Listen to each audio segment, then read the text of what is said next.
Firefly, how do you keep your light on here in a dark world? I want to be a light like you. Hi everyone, Linda Heldman here with Canadian Beats. I know I say this a lot, but I am very excited today.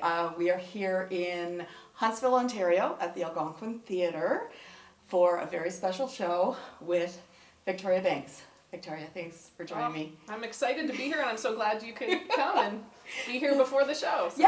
Yes. Well, this is your second year doing, I want to make sure it's Hope and Healing. Yeah. The Hope and Healing event, your second year. And last year it wasn't here though, it was in Port Carlin, wasn't it? It was actually in Huntsville, but in a different place in Huntsville. Okay. So yeah. But this is our first year doing it at the Algonquin Theatre, which I'm really excited about. It's a great venue. It is. Yeah. And I laughed because when I got my ticket for tonight, they asked for my information, and there I pop up, and I think the last time I was here was for Derek. Oh, really? Well, there you go. It's the Muskokans.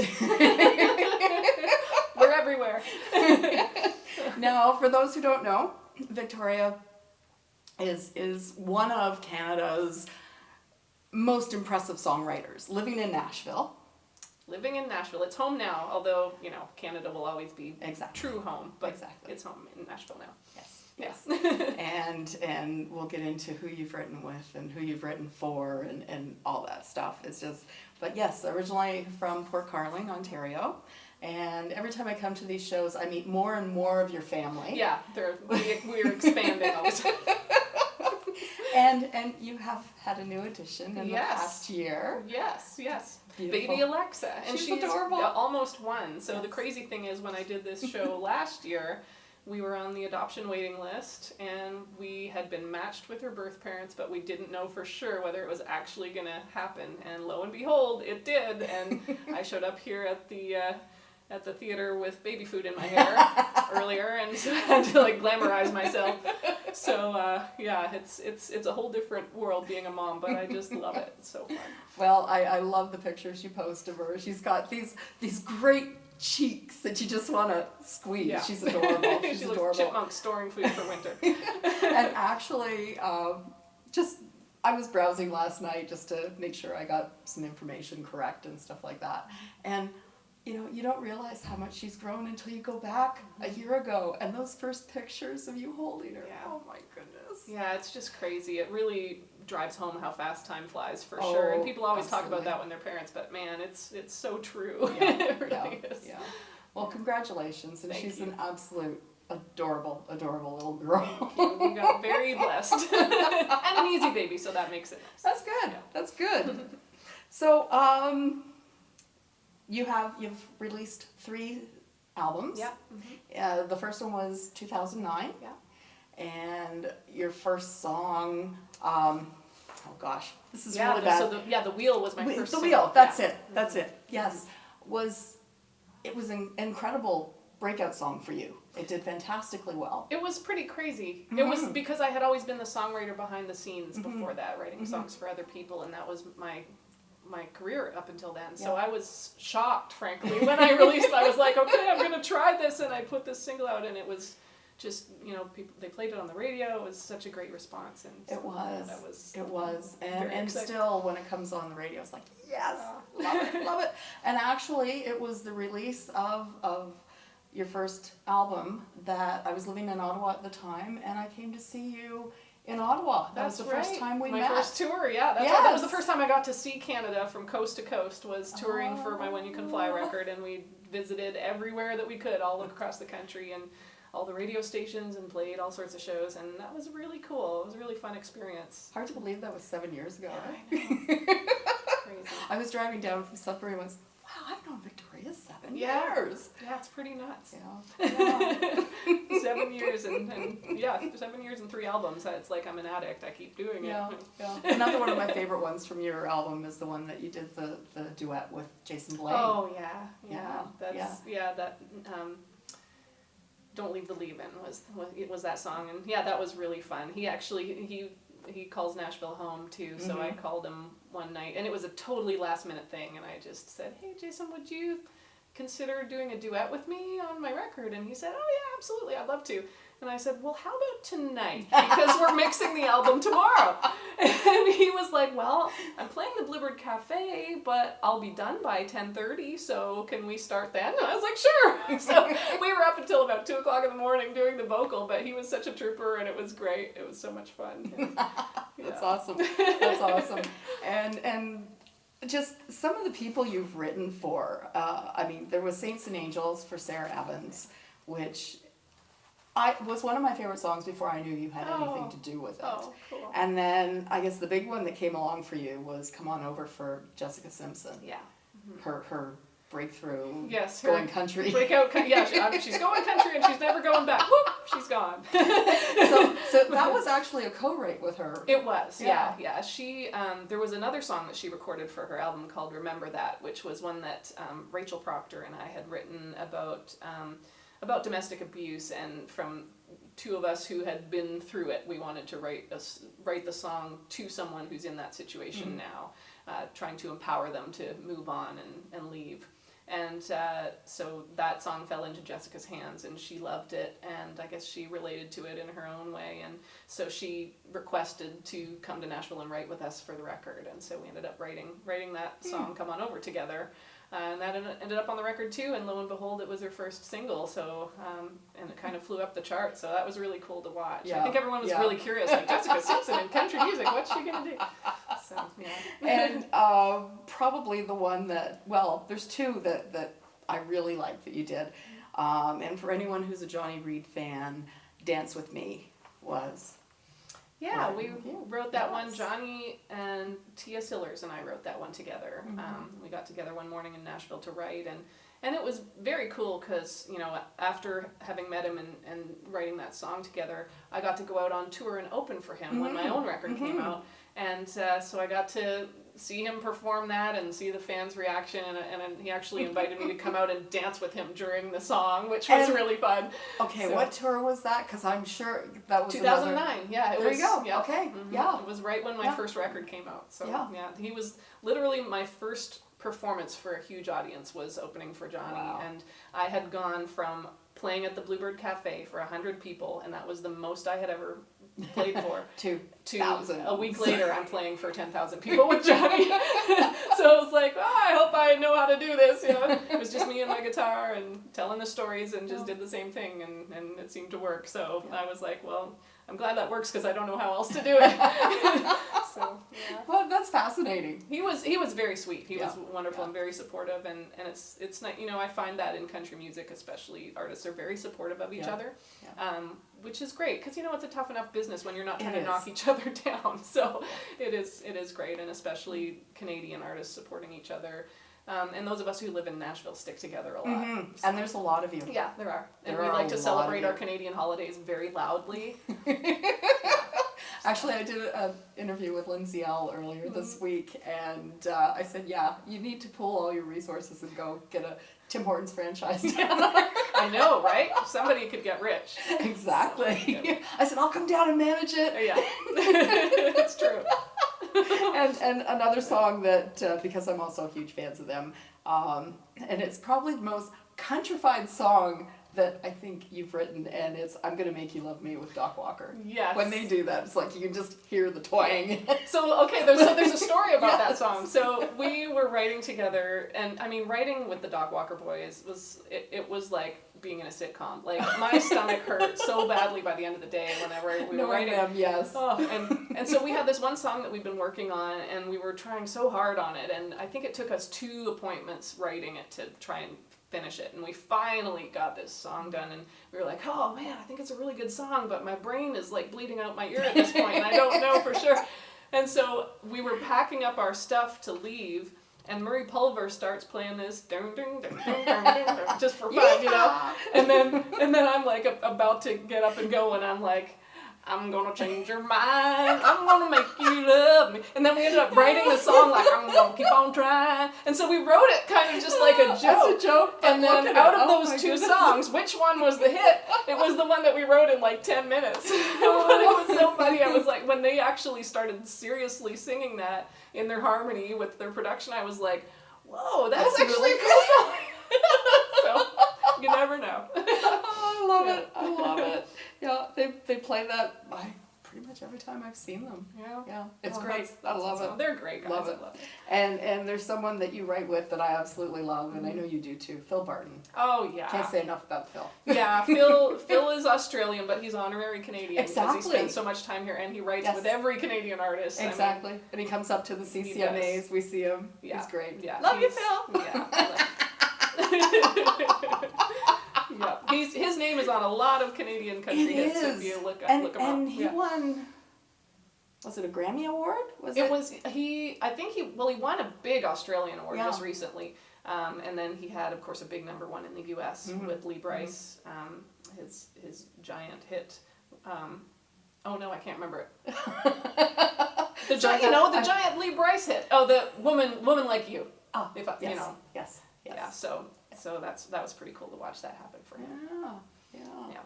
So you went to high school with Derek. Yeah.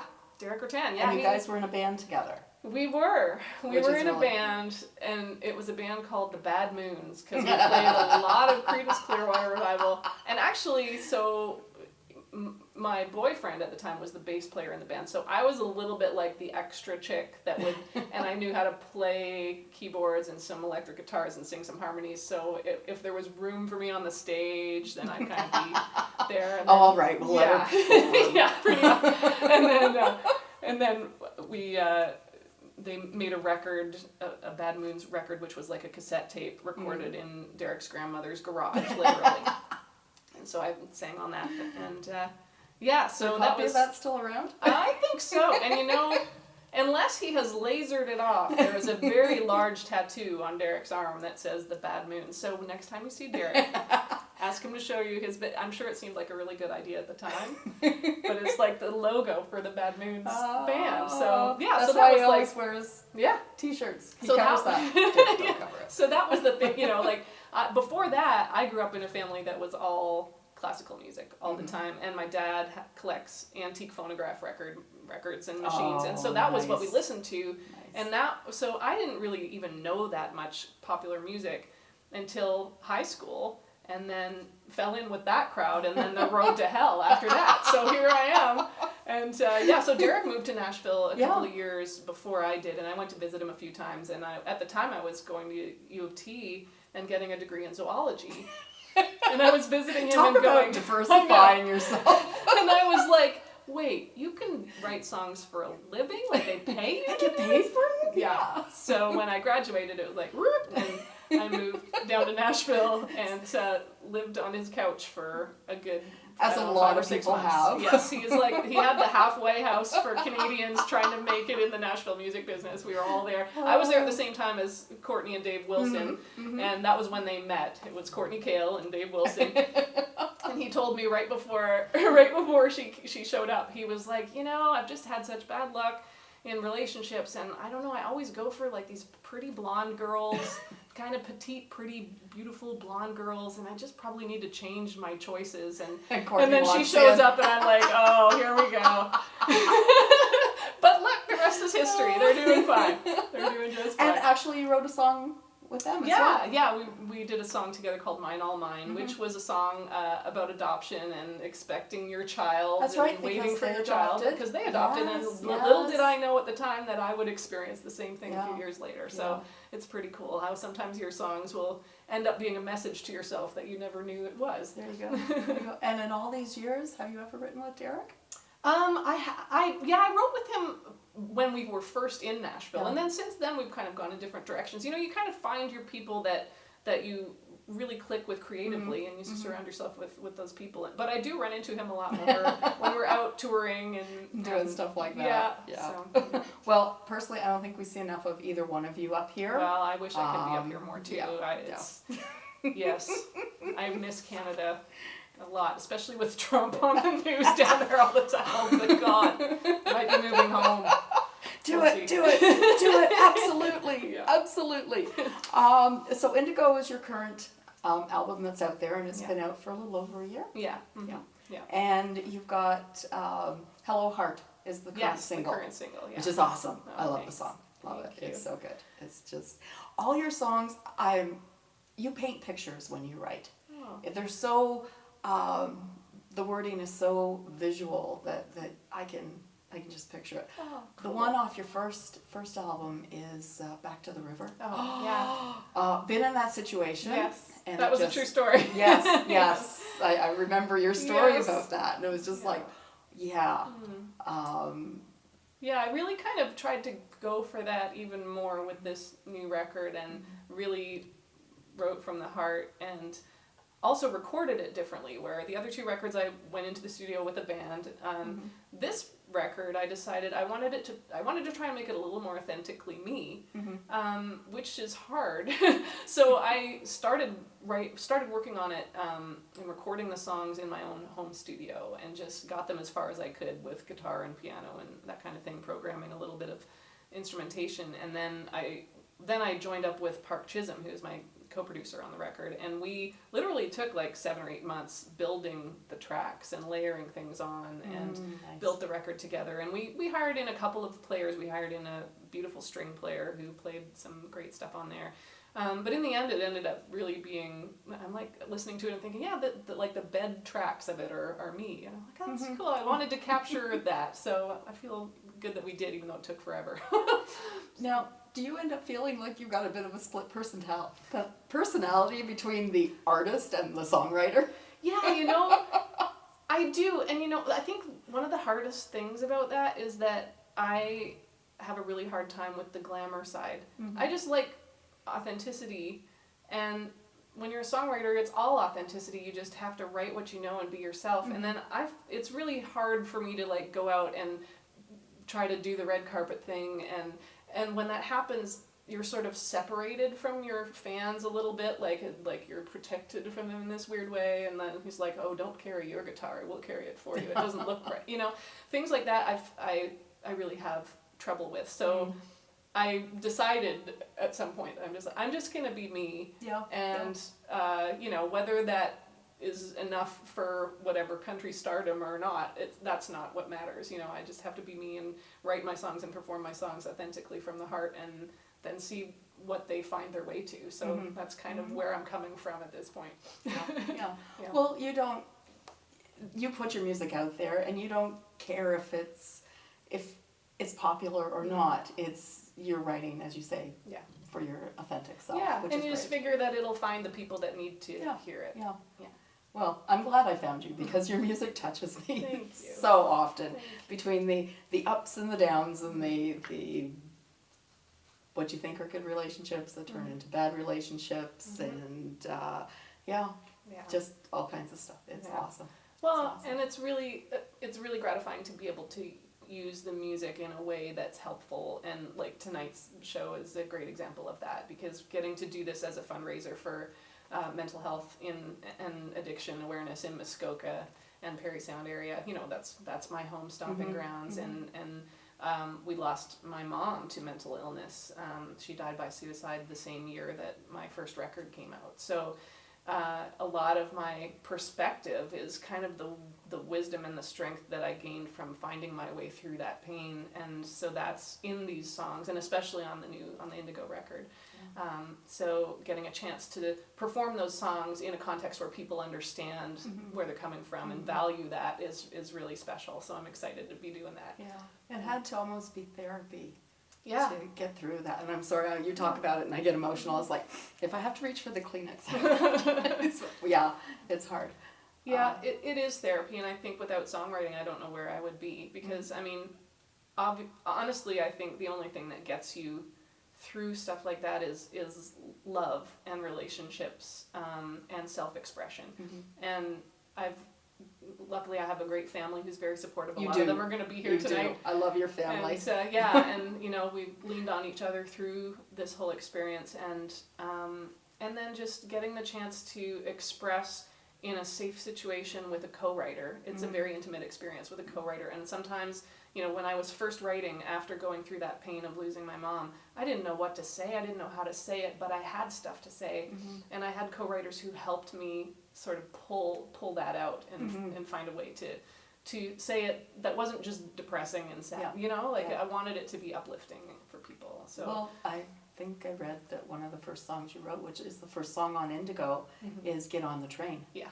Yeah. Which you can hear, it's like, yeah, sometimes you just want to lay down on the tracks, but you just keep going and get on the train. Yeah. It's Something like that. It's that's close, exactly but yeah. that's exactly what it is. And I came to that co-writing appointment.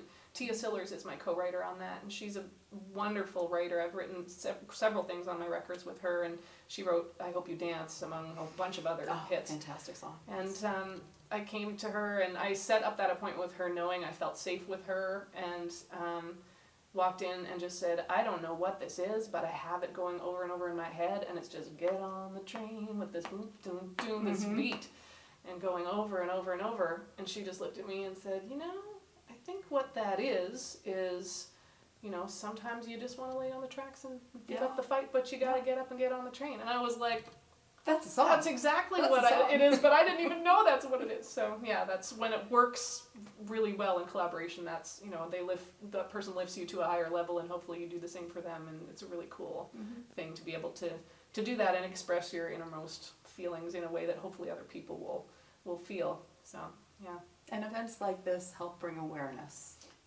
Which is really good. It's very important, because I think, mental illness obviously is something that has had a stigma to it for a long time, and we were talking about that earlier. Before that, yes. And the more people step out into the public eye and own it, the more that's going to go away. And I think it's just really important that as many of us that have been touched by this get out there and do that. And I have a policy of probably saying too much about everything that I go through, but I just really think it's important to be honest, because there are so many people that are going through it, and they should not feel ashamed, and they should not feel disempowered, and they should not feel like they can't beat it. There are people that beat it and every day, but you need support to get through it, and you need to be able to reach out to other people to get through it, and you need to feel like you can. So the more we can talk about it and have a dialogue and at events like this, I think it's really important. Yeah. Well, I hope it does well tonight, and all the proceeds from all your merchandise tonight goes directly to Canadian Mental Health for Perry Sound, Muskoka Perry Sound. Yeah, which is great. Great. Close to my heart. I hope you have a fantastic show. Thank you. Really you. do. Before we go, I do have a little something for you. Well, actually, it's not for you. Nothing's ever for me anymore now that I have a baby. It's for Alexa. That means it's for me too. When I'm not talking to musicians and running around and stuff, I'm an Avon rep. Oh, really? So this came out at Christmas time, and I thought this is perfect. Okay. So, yeah. Oh my gosh. Oh, look at this guy. And oh my gosh. Wait, there's more in there. Yeah, there is. And his paw has 2015, which is the year Which is when she was born. Oh, holy cow. He is so cute. Oh, that is adorable. So I hope she likes She's him. going to love him. Oh, and he's Canadian looking too. Of course. He's got his red hair. Oh, of course. I love it. And then you sent some. And this is awesome stuff. Oh, not just if she kids. gets a little finicky or cranky at night, just rub some of this on. It's lavender. It's you got to peel the little thingy off. I think I can smell it. Or even if you're feeling stressed, rub some on. It's nice. Nobody can rub it on herself. Thank So, you. you're welcome, hon. You're welcome. I love you. You have no idea. You too. Thank you so much, and I hope all goes really well with the show tonight, and I'm so glad to be here for it. Please look up Victoria Banks online. We will post all the links to her webpage and Facebook, Instagram, all that good stuff. Thank you so much, Victoria. Thank you. Linda Heldman with Canadian Beats, and the very lovely and talented Victoria Banks. Thanks.